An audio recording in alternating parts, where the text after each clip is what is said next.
Bien, muy buenas tardes con todos y todas los participantes que nos están acompañando en esta segunda lección de la quinta edición del programa de especialización en desarrollo e inclusión social. Le damos la más cordial bienvenida a los más de 300 personas que se encuentran conectadas.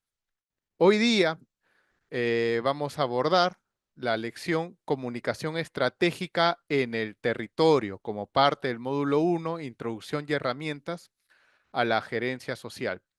En esta oportunidad nos acompaña el destacado profesional Martín Giga Tanouye. Él es licenciado en Ciencias de la Comunicación por la Universidad San Ignacio de Loyola. Cuenta con una maestría en Dirección de Comunicaciones por la UPC y un máster en Dirección Estratégica por la Universidad Autónoma de Barcelona. Tiene una amplia y vasta experiencia en el ámbito de las comunicaciones en el sector público. Formó parte del equipo comunicacional para el Tratado de Libre Comercio Perú-Estados Unidos. Laboró como director de comunicaciones y protocolo en el Ministerio de Comercio Exterior y Turismo. Ha sido director de imagen institucional del Ministerio de Agricultura y Riego. Y además en el sector privado ha ocupado diversos cargos directivos en diversas empresas en el rubro comunicacional. Actualmente ejerce la docencia en universidades como San Ignacio de Loyola, la UPC y la UCAL. Entonces, sin más preámbulos, le vamos a dar pase a Martín para que pueda comenzar con su presentación el día de hoy. Adelante, Martín. Muchas gracias, Franco. Muchas gracias a la comunidad del MIDI por permitirme ser parte de esta sesión.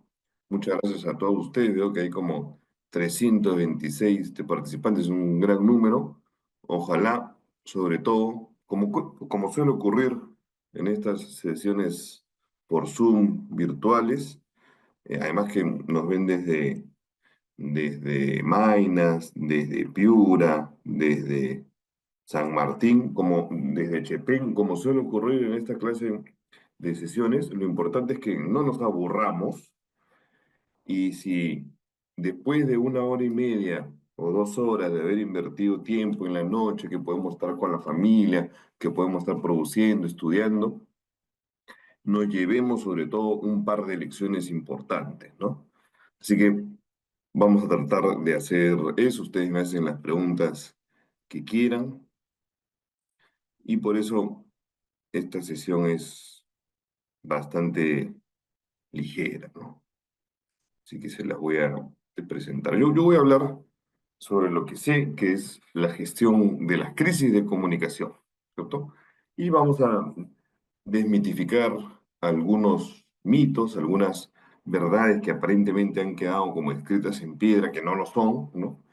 Y explicar una serie de situaciones vinculadas a las crisis, ¿no? Crisis hay de todo tipo, ustedes lo saben, cada uno en mayor o menor medida ha atravesado una situación similar, ¿no? Para algunos es una crisis ultra complicada que no tengan conexión a Internet para una clase. Para otros, por supuesto, es una situación de crisis que en tu familia haya un problema de salud o que tengas un problema económico. Y para otros, también es una crisis que, por ejemplo, tu novia o novio te deje en visto y no te conteste los mensajes durante más de 1 hora, ¿no es cierto? Por supuesto, esto lo estamos pensando desde el punto de vista de las empresas, del punto de vista de las organizaciones, ¿no? Más que desde el lado de las personas o de las familias.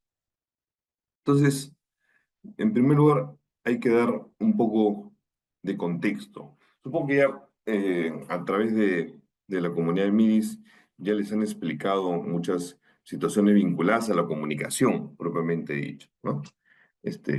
Entonces, se habla mucho de la comunicación digital, de los streamers, de los influencers, de aparecer en TikTok, de contratar a la novia fugitiva, de hacer que la inteligencia artificial haga nuestras imágenes como anime, ¿no es cierto? Como dibujos así japoneses, pero todas estas cosas que son válidas, en verdad, parten del mismo concepto, ¿no? De cómo hacer que lo que nosotros queremos decir este, sea interesante para nuestras audiencias, para nuestro público, ¿no? En el año 2025, cuando hay una sobreoferta de contenido, de información, que ya no sabemos eh, qué cosa revisar, ya ni siquiera leemos cosas, ¿no? Todos son los TikToks, los shorts, las fotos que vemos en nuestra red y a partir de ahí es que nos informamos, ¿no? Entonces, vamos a explicar un poquito eh, que hoy, por ejemplo, ustedes es improbable que aprendan, ¿no? ¿Por qué? Porque en verdad yo les soy sincero, hablar, entender, explicar los temas de situaciones de crisis y de comunicación de crisis son difíciles para una hora o hora y media. El que les diga que sí se puede aprender les está mintiendo. Las cicatrices en cuanto a la comunicación de crisis, de verdad es importante, ¿no? Porque la experiencia te hace más sólido, en teoría te ayuda a que no cometas el mismo error, y alguien que tiene cicatrices, que ha vivido diferentes experiencias, que ha atravesado situaciones difíciles, sí te puede explicar de crisis. Tengan mucho cuidado, muchachos, esos influencers que ahora aparecen, que te empiezan a hablar en verdad, de un montón de cosas, ¿no? De salud, del amor, de hacer ejercicio, de ganar plata, que son estafadores. Pero hay además otro tipo de, de gente que te dice que las crisis eh, se pueden aprender a gestionarlas en 10 15 minutos. Eso es completamente falso, ¿no? Porque en verdad uno necesita mucha experiencia para sacar lecciones de los errores, ¿no? Como otras cosas en la vida, ¿no? Y como tantas otras cosas en la comunicación, esta no es una ciencia exacta, ¿no? Ni tampoco es una ciencia, es un cúmulo de conocimientos y experiencias que se van sistematizando, ¿no? Pero ahorita lo vamos a ver más adelante. Una ciencia es algo universal, ¿no? Lo que funciona en Ayaviri también tiene que funcionar en Norcotuna, en el Valle del Mantaro, y también tienen que funcionar en Mato Grosso, en Brasil, y en Singapur, y en Estados Unidos, y en Corea, ¿no? No necesariamente ocurre con la comunicación de crisis. Las experiencias son disímiles, depende mucho del público que te está viendo y de cada situación. Muy bien. Acá hay una cosa que dice Wei Ji. Y ustedes dirán, bueno, como el profesor tiene cara de oriental, seguramente es su apellido, es el nombre de, de su equipo de fútbol, etcétera, etcétera. ¿Alguien sabe lo que han escuchado? ¿Qué significa esta vaina? Wei Ji. A la derecha está escrito, no sé cómo no lo pueden leer. ChatGPT los puede ayudar. ¿Qué diablos significará Wei Ji? Bueno, fíjense, esto se utiliza mucho en en las clases. Sí, habla de crisis y oportunidad. Muy bien, Juan Guillermo Monca. Bueno, entonces se habla de esto, ¿no? De que una crisis es una oportunidad. Bueno, déjenme decirles que no es verdad, ¿no es cierto? Esto de que toda crisis es una oportunidad solamente se lo puede decir alguien que no ha pasado por una crisis. En verdad, no tiene sentido, muchachos.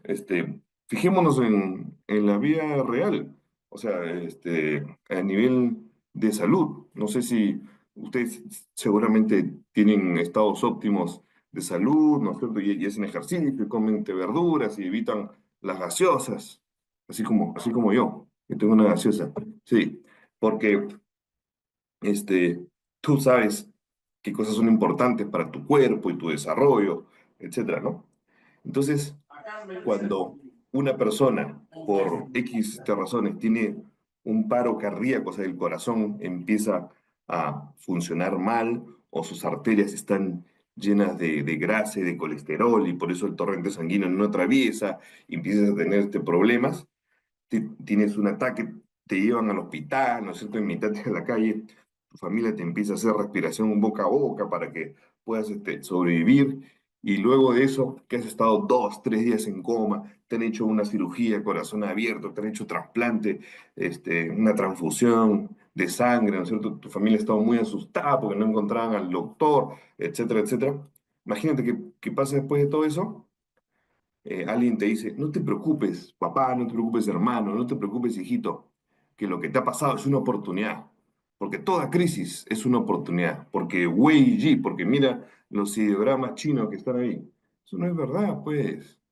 Una crisis, métanselo en la cabeza, es una oportunidad solamente para tus enemigos, para tu competencia, para la gente que te odia, para tu ex esposa que no te perdona nada, ¿cierto? Eso es una oportunidad.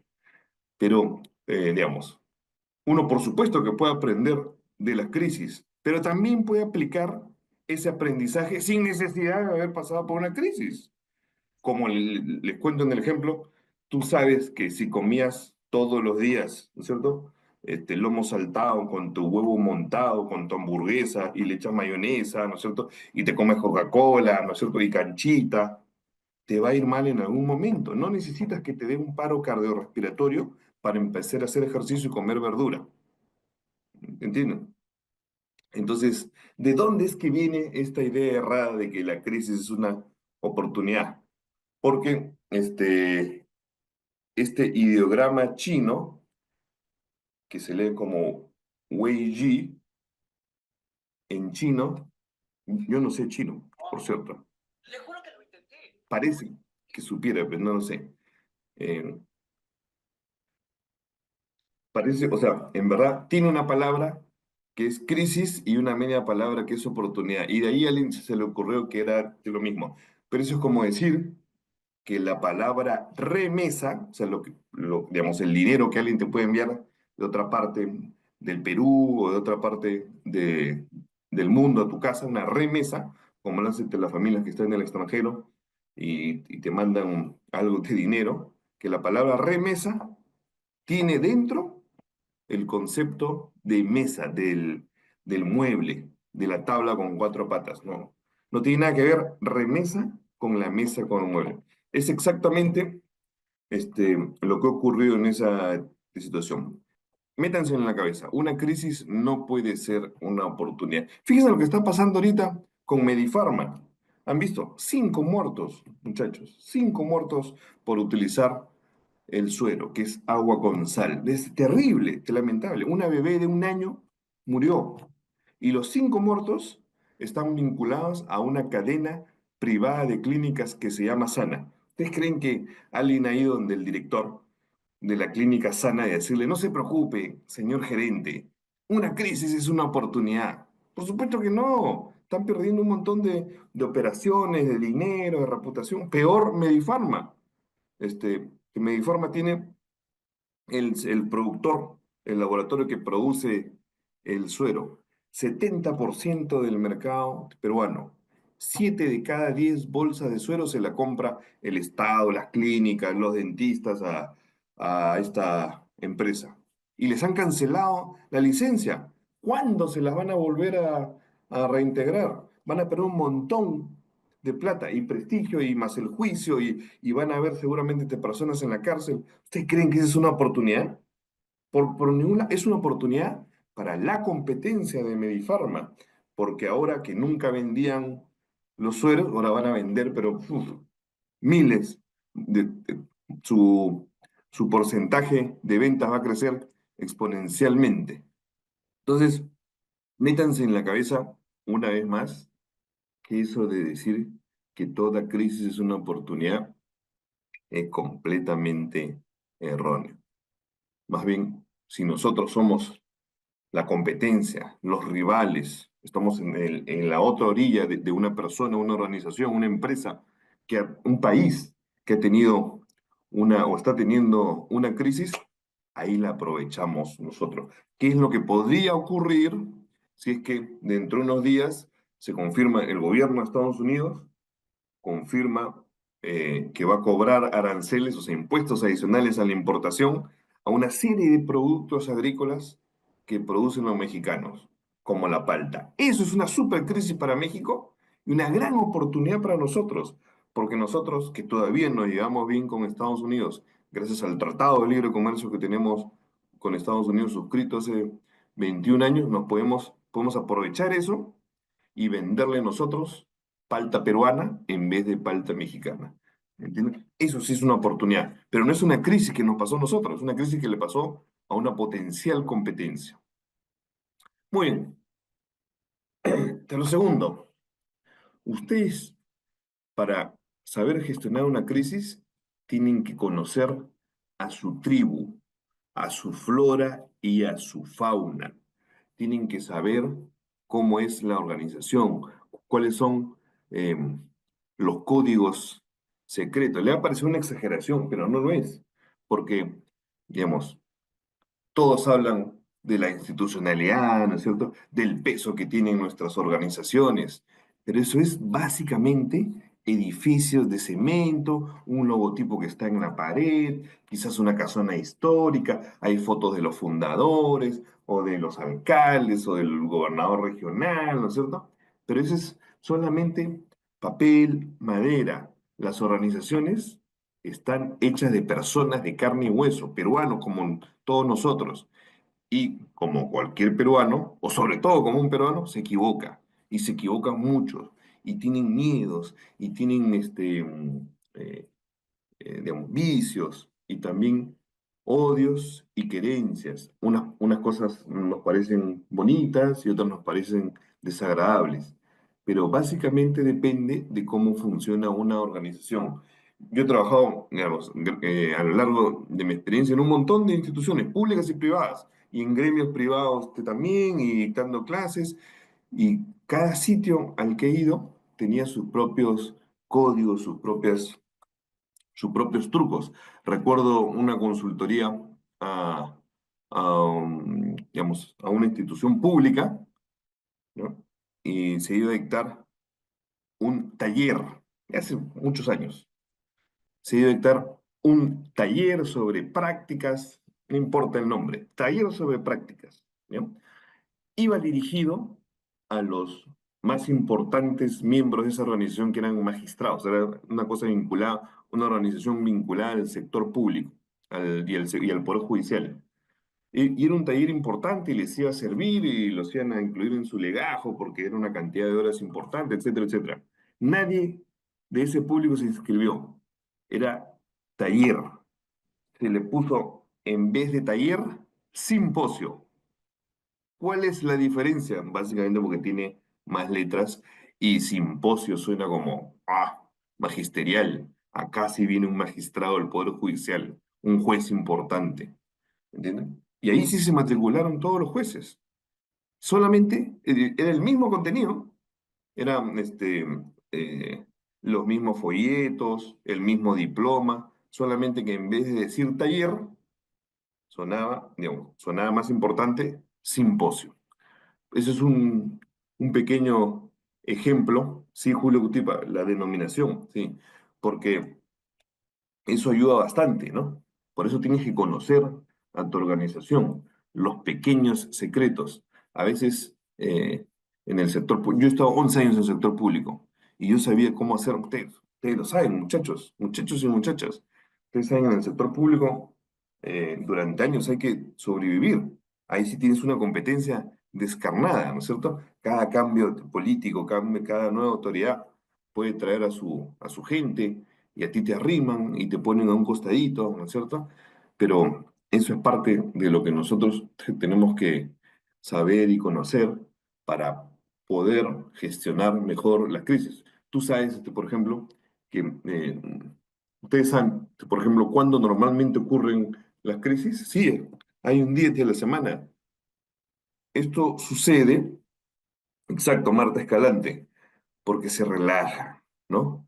Porque ¿cuántos de nosotros, los que estamos presentes, incluyendo el coordinador Gianfranco Lira, viene el jueves, ¿no es cierto? Y empezamos a temblar del estrés y decimos, por el amor de Dios, mi cuerpo no sobrevive, mi ADN se va a desintegrar. Viene el viernes y ya sientes que el sol vuelve a salir y que el oxígeno empieza a emanar de nuevo, que las plantas son verdes una vez más, etcétera, etcétera. Muy bien, Handy, porque bajamos la guardia. Entonces, como decimos, por el amor de Dios, que sean viernes 5 o 6 de la tarde, ya me quiero largar de estas oficinas, no quiero ver al sonsonazo de mi jefe, no quiero ver a los traidores de mis compañeros, esa asistente que me quiere serruchar el piso, aunque sea voy a tener 2 días o un día y medio, mitad de sábado y domingo para descansar. ¿Y qué ocurre? Bajamos la guardia, no ponemos atención a los procesos, no miramos las cosas, nos distraemos. Y es muy común que buena parte de las crisis ocurren en esos, este, en esos valles, ¿no? De atención, cuando dejamos de estar atentos, cuando nos despreocupamos de las cosas, etcétera. Y claro, eh, en verdad, las crisis están acechándonos para apenas haya una oportunidad, aparezcan, se vean reflejadas, ¿no es cierto? Continuamos. Hay que conocer, por supuesto, para gestionar las crisis, a todos nuestros stakeholders, ¿no? ¿Qué cosas son los stakeholders? Son los grupos que tienen interés en las operaciones de la organización, ¿no? ¿Y por qué tienen interés en lo que hace la organización? Porque los impacta de alguna manera para cumplir sus objetivos, porque tú les das un servicio, porque tú los apoyas con financiamiento, ¿no? Y todos tenemos, en mayor o menor medida, todas las organizaciones tienen en mayor o menor medida los mismos públicos de interés, los mismos stakeholders, ¿no? Que son pues lo que nos interesa a nosotros, los medios de comunicación, los líderes de opinión, los influencers, los streamers, ahora que están muy de moda y que van a continuar en el espectro. Está también nuestros colaboradores, el Estado en sus diferentes manifestaciones, así tú seas una entidad pública, porque igual te pueden dar permisos, hay mucha interrelación y hay entidades públicas que supervisan a otras o le piden información, o también, hay que decirlo, la obstaculizan, están tus clientes, así seas una empresa con fines de lucro o una organización que da un servicio gratuito, es lo mismo. Está la Iglesia Católica, están tus vecinos o tus comunidades, los gremios y los sindicatos, y así hay una cantidad de situaciones. No sé si en esta comunidad de MIDIs ya lo aprendieron, pero esa es la gran diferencia entre la publicidad y el marketing y la comunicación corporativa o las relaciones públicas, que es donde se gestionan las crisis. Porque la publicidad es bien chévere, pues, y el marketing siempre le va bien, tienen plata, tienen oficinas bonitas, ¿no es cierto? En cambio, los que nos dedicamos a las relaciones públicas y a la comunicación corporativa no tenemos mucho presupuesto, pero hay una explicación, ¿no? La publicidad solamente se dedica a vender, a vender. Un publicista o un marketera o un marketero que te diga que no vende, porque en verdad no funciona, ¿cierto? Están para eso.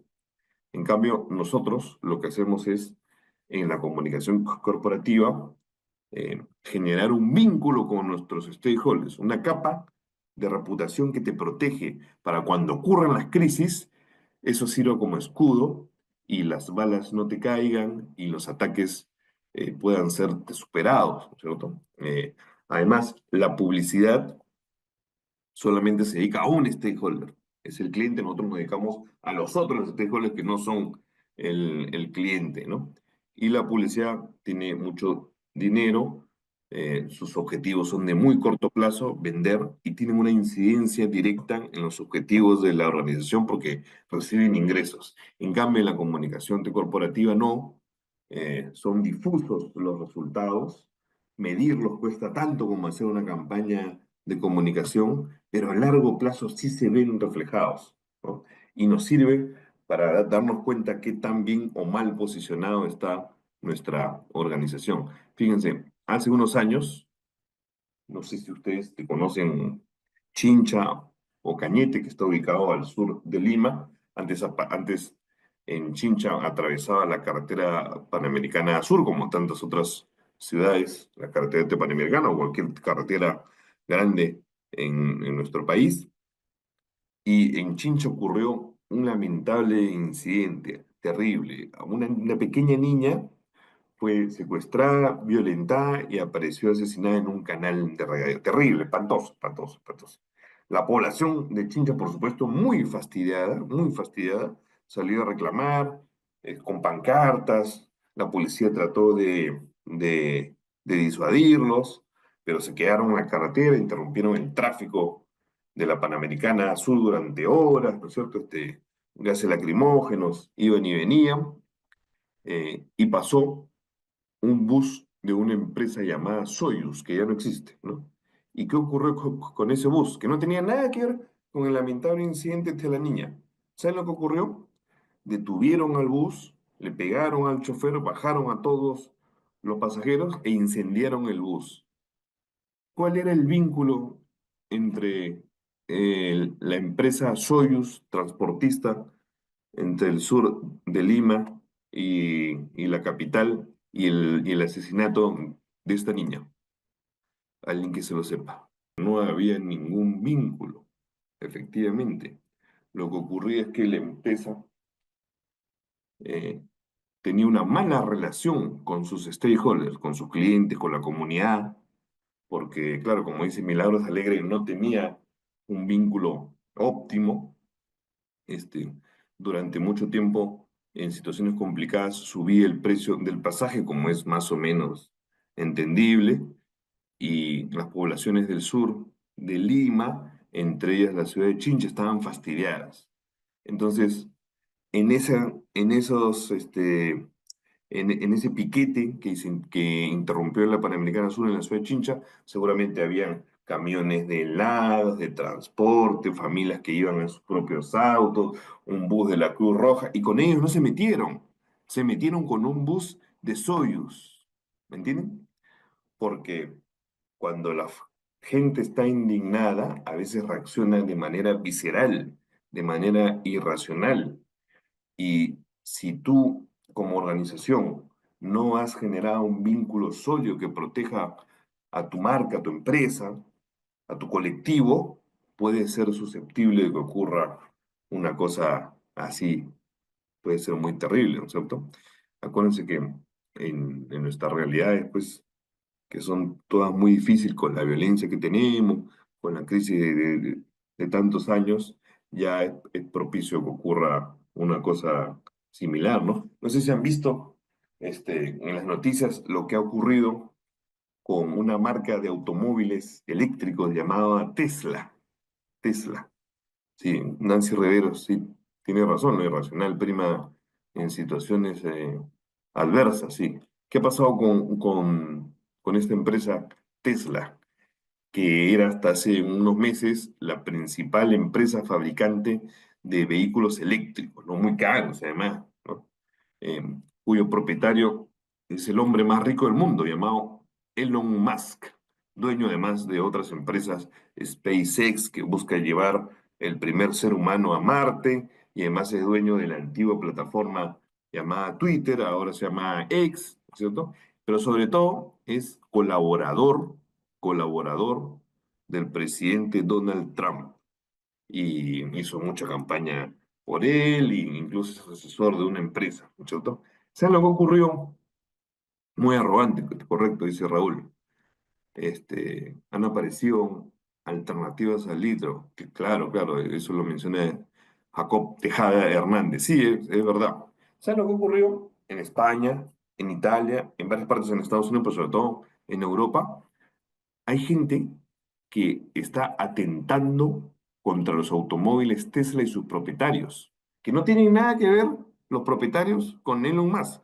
pero de la cólera están incendiando los autos, tirándoles gasolina, mezclas explosivas. En Estados Unidos, en la ciudad de Nueva York, en la puerta de un complejo de oficinas y hoteles que le pertenece al presidente Trump, incendiaron un automóvil Tesla y murió una persona, murió el chofer que estaba dentro. Una cosa terrible. Entonces, para que se den cuenta, cuando la indignación es superior, a veces excede lo racional. ¿Qué tiene que ver una ciudad europea en Alemania con lo que está haciendo Donald Trump? Alguien puede decir, bueno, pues este es un payaso, pues se cree, es un pedante, pues, pero eso es suficiente para incendiar automóviles y que puedan morirte personas. Fíjense, es bien, es bien interesante. Freddy Copa dice, es una reacción contra el sistema y la falta de seguridad, correcto. Jessica Juana Nampa dice, es una indignación y falta de seguridad, por supuesto, claro. Entonces, nosotros estaríamos preparados para gestionar, para administrar una cosa así. ¿Qué pasa si en nuestras entidades, en nuestras empresas, en nuestras organizaciones, alguien se porta mal y los vecinos quieren quemar el edificio? Tú sales a caminar con tu chaleco y tu gorra de la organización, tú no tienes nada que ver con lo que ha pasado. Te vas a la esquina a comprarte un sándwich y los vecinos ven y dicen, ah, este tipo trabaja ahí. Y te agarran como, como trapo, te hacen Tupac Amaru y te conviertes en el primer mártir de la organización.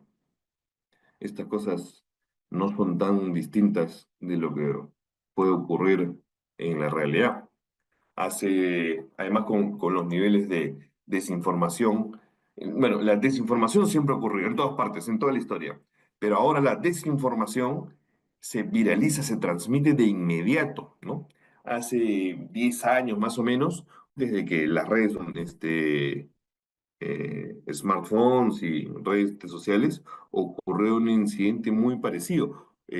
La cantante de un grupo llamado Caribeños de Guadalupe, si no me equivoco, falleció, ¿no? La cantante en Piura falleció en circunstancias, digamos, no normales porque le dolía una parte del cuerpo, el abdomen, fue al hospital y a las horas te falleció, ¿no? Y se empezó a viralizar la versión de que había llegado allí porque su esposo le había pegado, porque tenía moretones, porque tenía la cara ensangrentada, ¿no es cierto? Este, a los días le hicieron una autopsia al cuerpo de la cantante, ¿no es cierto? Pero en realidad no había pasado ninguna de esas cosas. Edita Guerrero, claro, ella era, ¿no es cierto? Miguel Ángel Córdoba, sí. Este, no le había pasado eso. Ella había fallecido por causas naturales, por unas dolencias, unas situaciones médicas que ya tenía el corazón serrano. Tienes razón, Nancy Rivera, tienes razón. Sí, efectivamente. ¿Y saben lo que pasó con con el esposo, que era odontólogo? La gente apedreó su consultorio.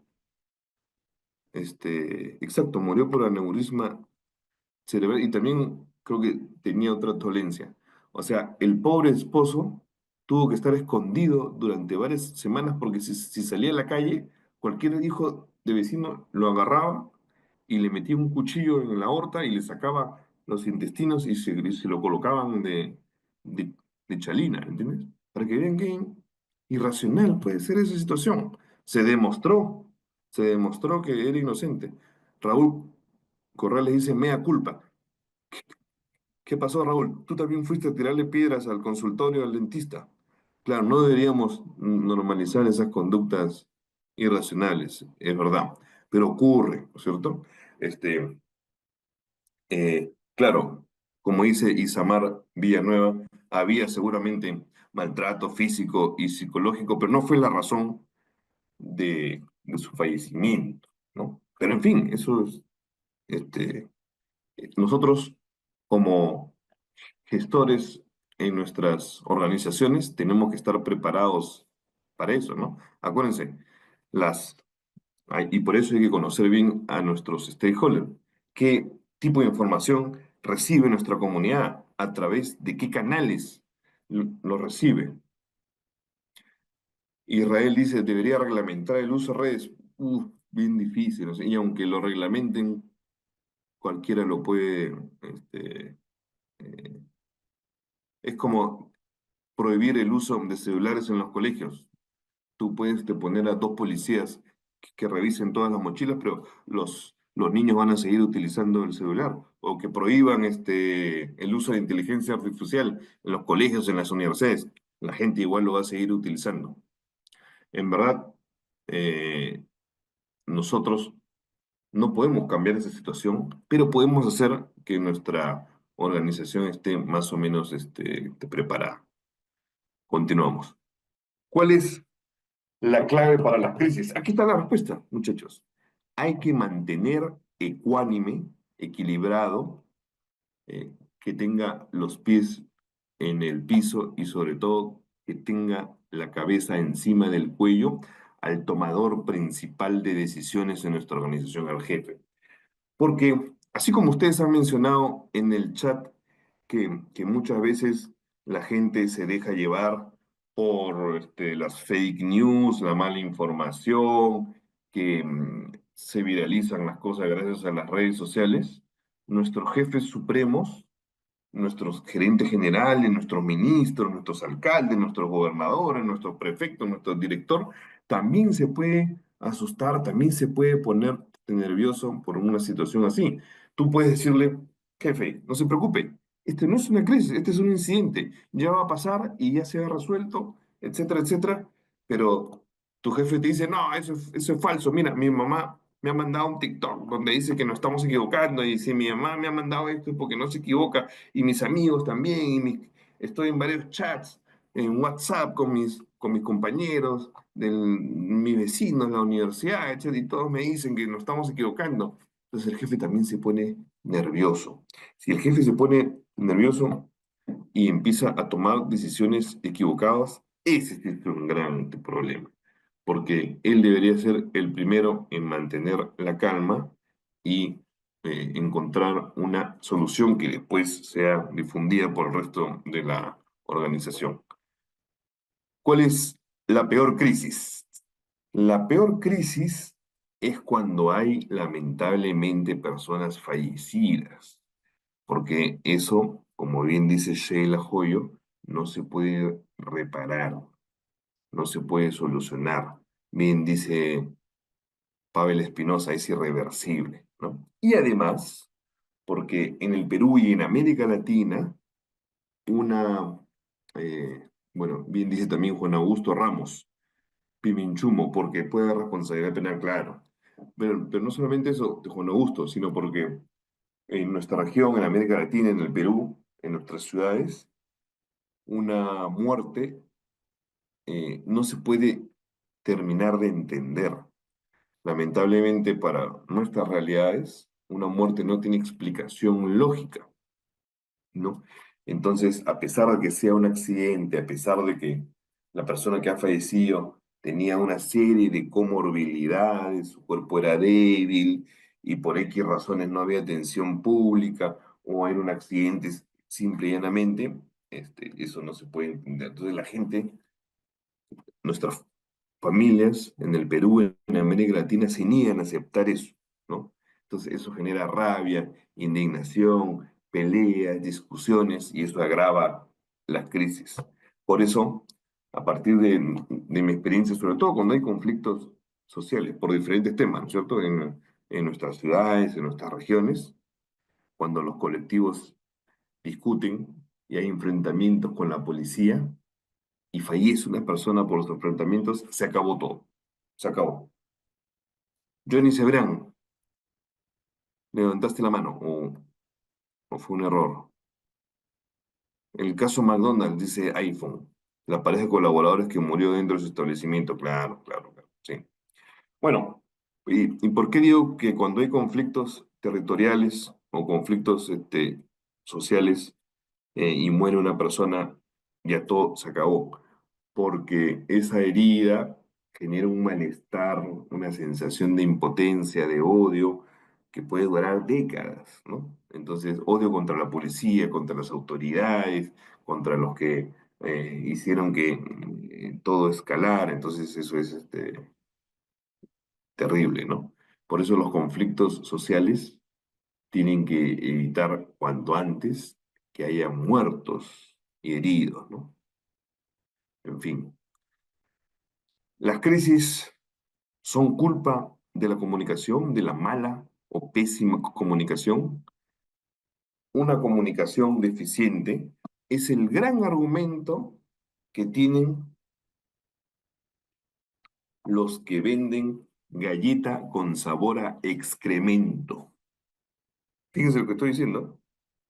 Tú puedes tener un producto este, malo, ¿no? Por más que tengas presupuesto, equipo de comunicación y marketing, que contratas no sé, pues a Spitz, a este streamer, o traes a Shakira con Madonna, o revives a Michael Jackson para que haga tu publicidad, si tu producto es malo, si tu producto sabe excremento en vez de chocolate, no hay forma de que la comunicación te salve. Si tú te has equivocado y han fallecido personas, no hay forma tampoco de que la comunicación te salve. Julio Cutipa dice, mala comunicación es sinónimo de decisiones equivocadas. Sí, claro, pero vamos un poquito para atrás. Reinaldo Ramos Ramos dice, no necesariamente, por ejemplo, la peor crisis, la muerte es parte del ciclo de la vida, sí. Pero es que a eso me refiero con que en las organizaciones, esto es muy común además en el sector público. Además, lo hemos escuchado al premier, el señor Gustavo Adrancén y otras personas en este gobierno y en otros anteriores, desde que tengo uso de razón, que todos dicen, no, hacemos cosas buenas, pero comunicamos mal. Bueno, no sí, no, no. O sea, si tú de verdad tienes algo bueno, pero no bueno porque a ti te parece bueno, sino porque es bueno porque la gente lo siente como tal y útil, no es necesario comunicarlo, ¿no? Porque así como las malas noticias se esparcen rápido, las buenas noticias también corren como chisme cuando son beneficios para la gente, ¿no? Entonces, muchas veces, claro, a veces es bien difícil, ¿no? Es fácil hablarlo desde una silla sentada, desde una clase, ¿no es cierto? Como dice María Blancas o Jimmy Heredia. Pero en verdad, gestionar una organización, un producto, un programa es bien difícil y que además la comunicación esté vinculada también. Pero en verdad, para responder esta pregunta, la comunicación no va a resolver que un producto malo se convierte en bueno. No, nunca una comunicación, por más excelente que sea, va a resucitar a los muertos que lamentablemente han fallecido, ¿no? Como dice Isamar Villanueva sobre el caso de Real Plaza Trujillo, sí, correcto. Entonces, en verdad, hay hay una máxima que ustedes tienen que saber. No sé si muchos de ustedes se dedican a la comunicación o han estudiado de comunicaciones, pero los que nos dedicamos a la comunicación corporativa sabemos que nuestra principal presión, nuestra principal función como comunicadores es aprender a soportar la presión, ¿no? Tanto de públicos externos como públicos internos, como de tus jefes o jefas, ¿no? Entonces, es importante, digamos, Jimmy Heredia dice, por eso Pepsi no le vence a Coca-Cola, por más buenas que sean sus publicidades. Y, ¿no? También tiene que ver con el canal de distribución, ¿no es cierto? Eh, con las estrategias de producción, pero etcétera. Eso seguramente lo han visto en otra sesión de esta comunidad MIDIS. Muy bien, continuamos. Hay un punto importante.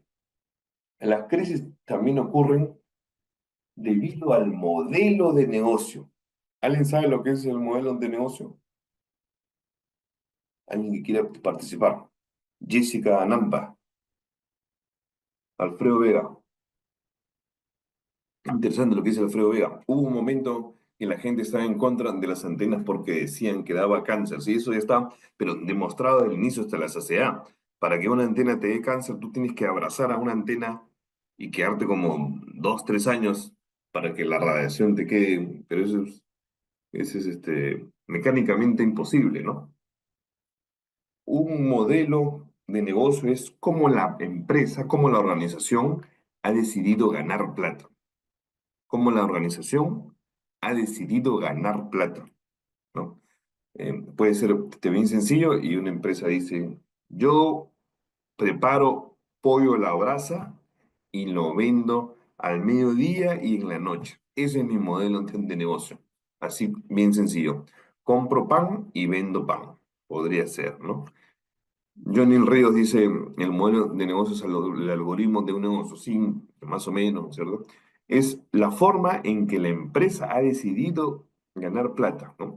Y este modelo de negocio, en verdad muchas empresas, muchas organizaciones, incluyendo el sector público, no se dan cuenta que es la madre de potenciales crisis más adelante, ¿no? Bueno, no sé si ustedes saben, pero en el Perú hace muchos años hay un montón de empresas que se dedican a facilitarle la vida a la gente en todo el Perú, o a muchas ciudades en el Perú, porque hacen taxi, ¿no? Está Cabify, está Uber, está Django, está InDriver, la publicidad está por todos lados. Antes había Easy Taxi, en fin, cada ciudad puede tener sus propios aplicativos de taxi. Pero el más conocido es Uber, ¿no? Que tiene ya muchos años en el mercado a nivel global. ¿Ustedes saben cuántas unidades de vehículos tiene? Ojo que Uber es la empresa de taxi más grande del mundo. ¿Saben cuántas unidades? Sí, sí, como dice iPhone, InDriver, Cabify. ¿Cuántas unidades de taxis tiene Uber? La respuesta a ustedes la tienen. Cero. Cero. ¿Cuál es el modelo de negocio de una empresa de taxi que no tiene ningún taxi? ¿Cómo puede ser posible eso? Porque Uber, como InDriver, como Yango, como Cabify, como todas estas otras, como todas las que aparezcan después, te dicen, yo soy, yo no soy una empresa de taxi, a pesar de que lo sea. Dicen, yo lo que hago es que a través de mi aplicativo, junto a la necesidad de transportarse de una persona, con la posibilidad que tiene otra, que tiene un vehículo, de transportar a esa persona. O sea, yo hago el match, la conexión entre el que tiene el auto y el que necesita transportarse en ese auto, ¿no es cierto? ¿Cuántos taxis tiene? Ninguno. ¿Qué pasa si el taxi en el que tú viajas, básicamente, se estrella o se incendia o te asalta el taxista? Se lavan las manos porque ellos no son una compañía de taxi, ¿no es cierto? Igual, muy bien dice Diego Armando Tapia, ¿cuántas motos maneja Rappi? Cero. El Quinche también dice, Amazon no fabrica nada correcto, Marta Escalante también. Es como el Airbnb, que no tiene casa, pero alquila a las otras personas muy bien. Eso es un ejemplo más claro. Estamos hablando del modelo de negocio, ¿no? Así es como esa empresa famosa o esas empresas famosas han decidido ganar plata y les va muy bien, ¿no? Raúl Corral les dice Temo, sí, claro. Entonces, tu modelo de negocio eh, te permite ganar plata, pero también tú tienes que asumir unos riesgos, ¿no? ¿Qué cosa es el riesgo? El riesgo es simple y llanamente la posibilidad de que algo salga mal. El riesgo es la posibilidad de que algo salga mal. Entonces, tu modelo de negocio siempre tiene que tener, por obvias razones, este, riesgos intrínsecos. O sea, algo malo puede te pasar. Si tú tienes una pollería, ¿no? Tú eres una pollería de barrio, vendes el cuarto de pollo de la brasa a 20, 22 soles, más tu vasito de gaseosa, más toda la salsa, más un poquito de ensaladita, bueno, dos lechuguitas, ¿no es cierto? Y un tenedor. ¿Cuál es el riesgo por el que tú atraviesas? Bien sencillo, que tu competencia lo venda más barata y no puedas. competir. Entonces, todo lo que te compraban se van a la podería que está al costado, ¿no? O que tu proveedor te diga, no, a partir de abril, la materia prima que yo te vendo, papas y pollo a la brasa, tienen que subir. Entonces, ya no te alcanza la cantidad de plata. Y por eso depende cada organización, en este caso en el pollo a la brasa, decide cómo competir. Hay algunas, bueno, la mayor parte, el 98% de las empresas en este país son empresas familiares. Así que para reducir la posibilidad de riesgo, no contratas a personal, sino que un papá con sus hijos, con sus sobrinos, son los que trabajan en la podería. Y así vas regulando el riesgo de que tu trabajador no venga. Ustedes saben lo que significaría para una podería que un domingo, feriado, que hay más gente, tu trabajador diga, hoy, ¿sabe qué, jefe? Además te escribe por WhatsApp, jefe, hoy día no voy a trabajar, pe, porque, porque ayer me la pegué, pues entonces no puedo ir a trabajar. Y tú dices, oye, tarado, pero ¿quién va a atender al público? No, ¿ahora qué hago? Tienes que buscar un trabajador a la vuelta de la esquina. Sí, pero si son tus hijos o tus sobrinos, viven en tu propia casa. Ellos no te van a decirte que no. Le jalas las orejas o le tiras un baldazo de agua para que se despierte y dices, va, vamos chicos, a vender, ¿no? Lisette Stephanie dice, intoxicación, por supuesto, eso puede ocurrir. Jacqueline Tan dice, habla del modelo de como Avio, empresa aérea, sí, correcto. Entonces, un modelo de negocio, o sea, desde que la empresa decidió abrir, puede ser grande o pequeña, puede ser pública o privada, tiene intrínsecamente riesgos, porque el modelo de operaciones define esos propios riesgos, ¿no? Por ejemplo, en en el, ustedes quieren dictar un diplomado en su organización y quieren vender cada curso a 100 soles digital, ¿no es cierto? El riesgo es que nadie se matricule o que se matriculen y no te paguen. Entonces, todas esas cosas están vinculadas a cómo manejamos nosotros las crisis. Y bueno, si hay problemas, si hay crisis, también hay soluciones. El tema es que las soluciones no son iguales nunca. Por eso, la gestión de crisis no es una ciencia. Hay mucho de experiencia, hay mucho de lecciones aprendidas, pero lo que funcionó en un momento, en el año 2015, ya no funciona 10 años después. Lo que tú aprendiste en una maestría, en un diplomado, que podía ocurrir en Madrid, no se puede aplicar en otra parte en el Perú. Lo que viste en YouTube, lo que viste en una película, lo que te contó un tiktokero, no significa que lo puedes aplicar 2 años después. Por eso es importante que ustedes conozcan el contexto, conozcan a su organización, conozcan a su flora, a su fauna, a sus stakeholders y tengan olfato y, por supuesto, experiencia, ¿no? En otros países, por ejemplo, no es común, no es común que cuando una organización ha cometido un error o está atravesando una crisis complicada con sus clientes, no es común que la organización pida perdón y que el líder de la organización, el presidente de la empresa, llame por teléfono a los familiares, a los deudos de las víctimas, ¿no? Eso en el Perú sí ocurre, pero quizás si tú estás en otra parte del mundo, como en el sudeste asiático, en el norte de África, eso se ve raro, es una cosa sospechosa. Alguien va a pensar que es una agresión.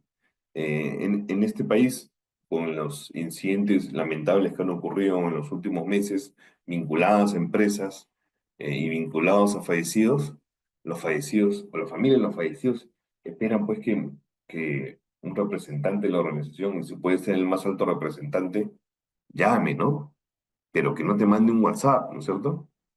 Que que te escriba de verdad, no, ni siquiera que te escriba, que te llame por teléfono, que se acerque de verdad a explicarte, que te escuche, ¿no es cierto? Que vea que tú estás sentido, y que te has fastidiado mucho.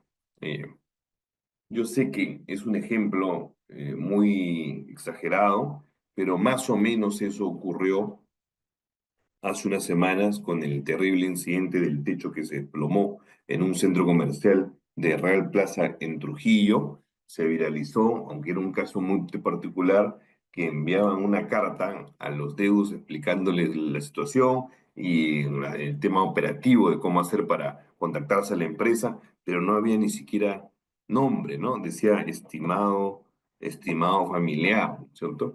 Entonces eso les fastidió mucho porque decía, ni siquiera se han tomado la molestia de saber quiénes somos nosotros, los deudos de la persona que ha fallecido, ¿cierto? En fin. Bueno, hasta aquí. ¿Alguna pregunta? Solo quedan tres puntos. Profesor, Raúl ¿me Corrales. escucha? Sí, sí, claro. Es un Profesor, ¿me milagro, escucha María María. Cárdenas? Excelente, muchas gracias por Cuando usted participar. hablaba, profesor, en el punto 6, cuando usted hablaba del modelo de negocio, Sí, podemos, aterrizando en lo local, como gobierno local, estoy hablando en este, ¿no? Podemos hacer como una política que el gobierno implementa a corto, mediano y largo plazo. Podríamos hacer una comparación así, cuando sí, usted sí, a eso, pero a ver, le sí, escucho. sí, sí. Esa es mi Sí, pregunta, pero esa es mi no, pregunta. muy bien, excelente, María Carmen. Ok. Pero en el caso tuyo y seguramente de muchos de tus compañeras y compañeros, el, en el Estado como que es más fácil, ¿no? Y acuérdense que yo he trabajado también en el Estado mucho tiempo y sé cómo funciona esto. ¿Es más fácil en qué sentido? Que el modelo de negocio no tiene competencia, ¿no? Si no es contigo que pueden hacer el procedimiento, el trámite, el permiso, el servicio, con quién lo van a tener, salvo en los temas de seguridad, educación y salud, no hay competencia. Y los servicios que dan el Estado, en mayor o menor medida, en verdad, son bastante óptimos, pero sobre todo son gratuitos, pues, ¿no? Eso es importante. Entonces, María Carnas dice, utilizando el tema del modelo de negocio, nosotros deberíamos tener o aplicar o desarrollar en nuestra institución pública un plan a corto, mediano plazo, sí, sí, por supuesto, ¿no? Pero además, el modelo de negocio en el Estado se refiere a cómo nosotros proveemos el servicio que necesita la ciudadanía, ¿cierto? Lo que ocurre muchas veces es que, en verdad, a diferencia del sector privado, donde sí tienes que atender al público, porque si no atiendes al público no vendes, y si no vendes no comes, ¿no? O no te pagan tu sueldo, no logras tus objetivos. En el caso del sector público, a veces los incentivos no están claros, ¿no es cierto? En el Perú no existe eso, en otros países sí. Por ejemplo, bueno, creo que en el sector educación en una época y en el sector salud en algunos nichos sí había como cuotas, ¿no? Pero ¿qué pasaría si en el sector público a los trabajadores, a los empleados, nos dieran un bono por la satisfacción de nuestros clientes, ¿no? Si, por ejemplo, tú tienes un programa de desarrollo de infraestructura agrícola y le preguntan a los comuneros y a los usuarios de la junta de riego si están satisfechos y hay un puntaje mínimo y tú logras ese puntaje porque te has esforzado con tus compañeros, con tu jefe, con todos los empleados a lograrlo y sales con un buen puntaje, te toca un bono, o sea, te dan plata para que te compres otra cosa, para que puedas proveer a tu familia, ¿no es cierto? Lo vas a hacer con más punche, ¿no? Entonces, eso es interesante porque eso haría que el modelo de negocio del sector público o de esta entidad a la que me estoy refiriendo pueda tener objetivos más fáciles de lograr, ¿no es cierto? Ustedes saben pues que como seres humanos, como mamíferos, como seres vertebrados, pero sobre todo como peruanos, nos mueve mucho ese aliciente, ¿no? De la satisfacción de lograr nuestros objetivos. Entonces, imagínense si hubiera un bono o una felicitación o un diploma, ¿no es cierto? Es una cosa, es parte del modelo de negocio que cada organización tiene que aplicar. En verdad no sé, María Carmen, así he respondido a tu pregunta porque te escuché a medias, pero bueno, encantado de escucharte. Jenny Marta Vigo dice, así es, el MINSA tiene mejor oferta de servicios que de salud. Sí, sí, sí. No sé si hay alguien de salud que te quiere replicar y tampoco vamos a ponernos a pelear, pues Jenny, no. Julio Torres, el modelo de cumplimiento de metas por el MEF para las municipalidades, claro. Washington quiso, desde el punto de vista económico, los servicios que brinda el Estado tienen un comportamiento monopólico, claro, porque ningún privado, por más grande que sea, podría ofrecerlo. Así es, así es, así es. El Estado es la organización más grande que existe en este país y en cualquier otro país, ¿no es cierto? No existe organización, por más que ustedes hayan visto las películas y hay un montón de leyendas urbanas, los estados son los entes administrativos que además se encargan de proteger el patrimonio de la nación y de proveer los servicios a los ciudadanos. ¿Qué mayor responsabilidad? Qué tal eh, compromiso? ¿Qué tal motivación? Y por eso tienen los recursos que tiene un Estado. Que se utilicen bien o mal, ya eso depende de otros factores que no vienen al caso. Sí, docente Martín, yo quería hacerle la consulta. ¿A qué atribuye usted el tema de la comunicación masiva que tenemos a través de los medios comerciales que existen, en la cual la comunicación que se brinda es bastante sesgada, ¿no? ¿Y a qué cree también usted que se atribuiría, o sea, porque quisiera entender los mecanismos que existen para poder comunicar a la población en actividades sociales, en beneficios de ellos, pero que no se dan de esa manera para ellos, o sea, para beneficiar a la población que realmente necesita, ¿no? Yo veo como en otros, he vivido alguna experiencia en un momento dado de cómo las comunidades se organizaban a través de instituciones extranjeras para que esa misma comunidad pueda sacar adelante su comunidad. Pero sin embargo, con un ejemplo tan fácil, tan simple que es tomado en otros países, aquí en nuestro país no se hace, ¿no? O sea, esa comunicación que debería darse más directamente con las comunidades, bueno, si se hace, no las conozco acá en el Perú mucho, le hablo yo de la que he tenido, yo, la que he vivido en un momento dado. ¿A qué cree que Claro, se servía? ¿A la parte solamente política? ¿A la... claro. Mira, María, muchas gracias por tu participación. Este, entiendo que tú te refieres a una cosa más grande, más global, pero, por ejemplo, eso de considerar que los medios de comunicación o los contenidos de algunos medios puedan ser sesgados o tengan una intencionalidad, bueno, eso siempre ocurrió, pero fíjate lo que está ocurriendo en todas partes del mundo, ¿eh? Puede ocurrir en nuestro país y en en otro continente, pero exactamente en todos los países se está viviendo una polarización. ¿Qué quiere decir eso? Que la gente siente que hay dos posiciones, la propia, la mía, y la del otro, la del enemigo, no la del rival, ¿ah? La del enemigo. Entonces hay una situación en la que esto que se conoce como, aquí si quieren lo pongo acá, es un juego de suma cero. Ese es el concepto. Pero eso es lo que está ocurriendo. ¿Qué significa el juego de suma cero?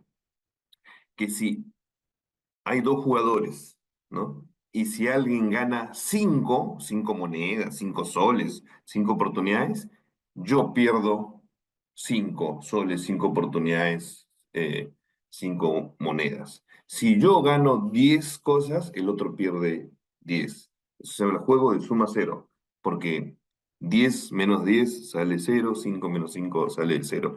Entonces, lo que está ocurriendo, María, es que la gente siente que cuando digamos, a tus enemigos de tu otra orilla de pensamiento, de opinión, ideológica, política, como quieras, le va bien, a ti te va mal. Entonces hay como una situación en la que estamos cada vez más enfrentados, ¿no? Y eso ocurre, eso sí tiene una explicación, ¿no?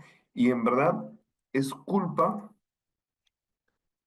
del algoritmo de las redes sociales y en verdad de la web en general, que lo que hace es que o sea, te da lo que a ti te interesa y que en un principio tú dices, pero qué bueno que la información, que los contenidos que aparecen en redes, que lo que te ofrece Google y las redes sociales sea lo que a ti te interesa. ¿Cómo va a estar mal eso? El problema de eso es que genera que solamente te alimentes, te nutras, recibas información de lo que te gusta y nada vinculado a lo que no te gusta. Entonces se genera como una burbuja en la que solamente estás con tus amigos, con la gente que piensa como tú, que tiene tus mismos intereses. A largo plazo está demostrado, se está demostrando que eso puede tener un problema bien grande y lo vemos en los enfrentamientos que hay en todas nuestras sociedades, ya no solamente en el Perú, sino en todas. ¿Qué va a pasar? En verdad, nadie lo sabe. Ojalá que no pase nada grave, ¿no? Quizás el algoritmo es la solución. Pero, digamos, antes de contestar la segunda parte de tu pregunta, ustedes saben, chicos y chicas, que más o menos 2 millones de personas, año a año, digamos, elección general tras elección general, deciden su voto en la última semana. Acuérdense que las elecciones van a ser el 12 de abril del año 2026, el domingo. Entonces, hay 2 millones de personas más o menos que votan históricamente, o sea, que deciden su voto en la última semana. Pero más interesante que eso, hay un 5% de los votantes que deciden su voto en la cola, cuando están en el colegio. Miren qué interesante. ¿Ya? Y hay un grupo grande, no recuerdo el porcentaje, pero creo que es más o menos como el 20% de, de los votantes que son jóvenes y que nunca habían votado, ¿no? Eso es más interesante, ¿ya? Y fíjense lo que va a ocurrir ahora con los algoritmos, con los planes de banda ancha, la internet, etcétera, la inteligencia artificial. ¿Cuánta gente creen que le va a preguntar en la cola el 12 de abril del año 2026 algún motor de búsqueda, ahorita te respondo, Ninfa, algún ChatGPT, DeepSeek o una de estas cosas y le diga, hola, ayúdame por favor a decidirte mi voto. ¿Y qué pasa si ese día ese algoritmo está mal configurado o está configurado mal a propósito y te dice, vota por el candidato Z? Acuérdense que las últimas 3 elecciones se decidieron en el Perú por menos de 50.000 votos, ¿ah? No estoy diciendo que algo está mal o algo está bien, pero fíjense el riesgo que puede ocurrir para nuestras sociedades. Eso es como reflexión. Y también en nuestro día a día, muchachos y muchachas, ¿cómo sabemos que alguien que está en la cola, a punto de recibir un servicio en tu municipalidad, en tu dirección, en tu DIRIS, está preguntándole a ChatGPT, oye, no puede ser posible que estoy esperando 15 minutos en la cola, esta es una vergüenza, ¿no es cierto? Y te responde y te dice, sí, efectivamente es una vergüenza. Te puedes quejar a este mail de la Contraloría, de la OSI, etcétera, y escríbele a estos medios de comunicación para que salga tu denuncia. Dice, pero escúchame, no estás solucionando nada, estás exacerbando que haya más bien enfrentamientos y no te ayudan, no te ayudan como ciudadano. Entonces, para responder a la segunda parte de la pregunta de Marta, ¿cómo hacer para que las comunidades construyan mejores modelos de interrelación y que les vaya bien y mal? Bueno, eh, hay situaciones en verdad en las que son casos emblemáticos de ayuda y de buena gestión. Depende mucho de las capacidades de nuestras autoridades, pero sobre todo depende mucho de la capacidad que tiene la propia comunidad para organizarse y para trabajar de manera conjunta. No puede haber una cosa peor, por más que tú tengas una buena intención, un gran plan, recursos, capacitación, asistencia técnica, que si la comunidad no quiere participar o no le da la gana o hay enfrentamientos entre ellos, ¿no? Ninfa América Chávez dice, discrepo con el expositor en relación a que las situaciones de crisis ni constituyen una oportunidad para mejorar diversos procesos o desarrollar soluciones de la creatividad e innovación para beneficio de la comuna, ¿no? Y Paola Ríos dice, así es, solo un efecto pasivador, acá debe haber compromiso para brindar una atención con eficiencia, ¿no? Se refiere a los reclamos, dice. Bueno, Ninfa, lo que yo dije es que las situaciones de crisis en verdad eh, eh, no son buenas para una organización, se convierten en una oportunidad para tus enemigos. Pero, por ejemplo, el caso de la pandemia, ¿no es cierto? O el caso que estamos viendo ahorita en, con respecto a Digemit y la supervisión de la producción de Medifarma con respecto eh, al suero médico, ¿no es cierto? Alguien puede decir, esta es una oportunidad para que Digemit se fortalezca, tenga más presupuesto, sea independiente de manera técnica, tenga autonomía del Ministerio de Salud, contrate a técnicos más capacitados por más tiempo, renueve sus máquinas, ¿no es cierto? Por supuesto, es una oportunidad, pero ya murieron 5 personas. ¿Ustedes creen que no se pudo haber hecho eso antes de que ocurrieran las 5 muertes?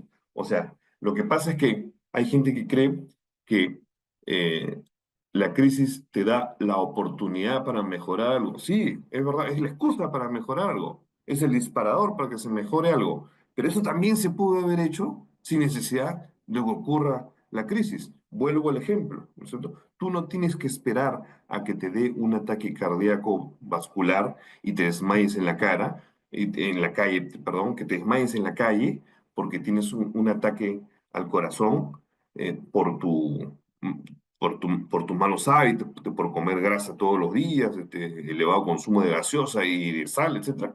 Tú no tienes que esperar a que ocurra eso para que cambien tus hábitos y empieces a comer verduras y hacer ejercicio. Tú lo puedes hacer antes de que ocurra un accidente cerebrovascular, ¿cierto? Este, Karina Bond dice, para una buena gestión en una institución se debe conformar un comité de crisis, analizar los problemas o nudos existentes. Por ejemplo, dice Johnny Cebrián, cuando CR7, Cristiano Ronaldo, retiró la botella de Coca-Cola, las otras empresas resaltaron rotundamente. Sí, no, eso más fue, en verdad, Johnny, un incidente. Incluso se dijo que Coca-Cola había bajado su valorización en la Bolsa de Valores de Nueva York. Eso fue completamente anecdótico, ¿no? Eso sí, no hay que confundir una crisis, ¿no?, de un incidente o un problema habitual, ¿no es cierto? Ustedes que están en el sector público, muchos, y ven que hay fechas específicas donde hay más demanda de atención, hay más colas, más llamadas de teléfono, más gente en el mostrador, no significa que sea una crisis, sino que hay más demanda. No significa que cuando hay un cuello de botella en la atención es un problema, solamente tienes más trabajo. Eso lo vamos a ver, lo íbamos a ver más adelante, pero le explico cuál es la definición de crisis, ¿no? Aquí se lo voy a poner. Es una situación que interrumpe el normal desarrollo de las operaciones de una organización, afectando su reputación y su modelo de negocio. Eso es. Imagínense ustedes, ustedes están dictando, ustedes son los administradores de un colegio o de una universidad, ¿no? Y alguien toma una foto de un baño dentro de su colegio o universidad o instituto que está sucio, ¿no? Y lo sube a las redes sociales y se viraliza y la gente se burla y dice qué mal el director de su colegio, ¿no es cierto?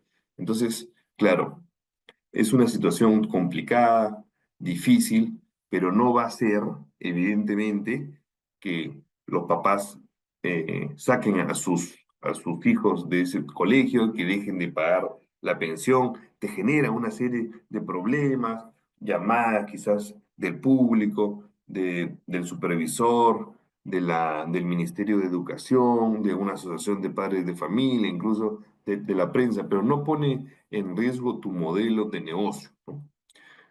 Vamos a hacerlo rápido porque ya falta poco tiempo. Ya. Acá son más temas de casuística, ¿no? ¿Cuándo ocurren las crisis? Ocurren sobre todo cosas relacionadas a las empresas de servicios, ¿no? ¿Por qué? Porque implica interacción humana. Entiendo que la mayoría de ustedes trabaja en el sector público, son servicios, básicamente, ¿no? ¿Por qué se refiere que hay interacción humana? Porque a diferencia de una empresa industrial, fabril, que tiene un producto como Gloria, el tarro de leche Gloria que tú compras en Iquitos, vale, sabe igual, tiene las mismas características que el que compras, el que quieres en Juliaca, ¿cierto? Por eso es un producto industrial. El producto uno, la unidad uno, es idéntica a la unidad 1.000.000 y tiene el mismo precio, las mismas características, el potencial nutricional, etcétera, etcétera. Y tu vínculo con la organización, con la marca, pero acaba cuando compras el producto y lo usas. Si el que te vendió la lata fue malcriado contigo, eso no es culpa de Gloria. Si te cobraron un sobrecosto, eso es culpa de la tienda o del canal de distribución, pero no es culpa de Gloria. A diferencia, digamos, de un servicio como ustedes, como un colegio, como un hospital, como un servicio de atención al cliente, hay intolerancia de la gente, ¿no? Y yo diría que hay varios niveles de intolerancia, ¿no? O de tolerancia, si quieren verlo al revés. Primero, el de las empresas públicas o el de las organizaciones públicas, como en las que muchos están ustedes, que es lo normal, ¿no? Como dijo alguien, si estás en el sector público, eh, tienes el monopolio de ese servicio, ¿cierto? Si no te lo da, digamos, en este caso, Sedapal, el sistema de agua, la empresa de agua, ¿quién más te la va a dar? Después hay una cosa más tibia, ¿no? De tolerancia. Las empresas privadas peruanas te dan cólera porque tienen un afán de lucro, se equivocan, pero bueno, las empiezas a aceptar. Pero después empieza a subirte la temperatura porque son empresas privadas extranjeras, multinacionales, ¿no es cierto? Ya te empieza a fastidiar más. Y en las que ya no aceptas nada es cuando son empresas privadas chilenas. Eso sí es completamente cierto. Muy bien, hay una nueva casuística de crisis, aquí voy a correr un poquito más y tiene que ver con los conflictos entre los clientes, entre la gente que va a atenderse. No es un tema contigo, es un tema entre tus stakeholders, que por ejemplo se pasan en la cola, una chica mira mal a la otra. Acá les voy a contar un ejemplo, son antiguos, pero son todavía de válidos. En un supermercado, en un distrito en Lima, se pelearon dos mujeres, una de ellas vinculada al embajador de Ecuador, ¿no es cierto? ¿Qué tiene que ver el pobre supermercado donde ocurrió eso? Nada, eso solamente fue el sitio. Pero ¿saben lo que hizo este distrito llamado Magdalena? Cerró el supermercado porque consideró que no hizo nada para atender esta situación, ¿no? Acá hay otro ejemplo. Fue afuera de un restaurante, unos clientes se pelearon por el estacionamiento, ¿no es cierto? También hubo una sanción de la municipalidad al restaurante por no ayudar al público. Aquí una cosa más desagradable, ¿no? Fíjense, este es una sanguchería, una cadena de restaurantes llamado Johnny Rockets.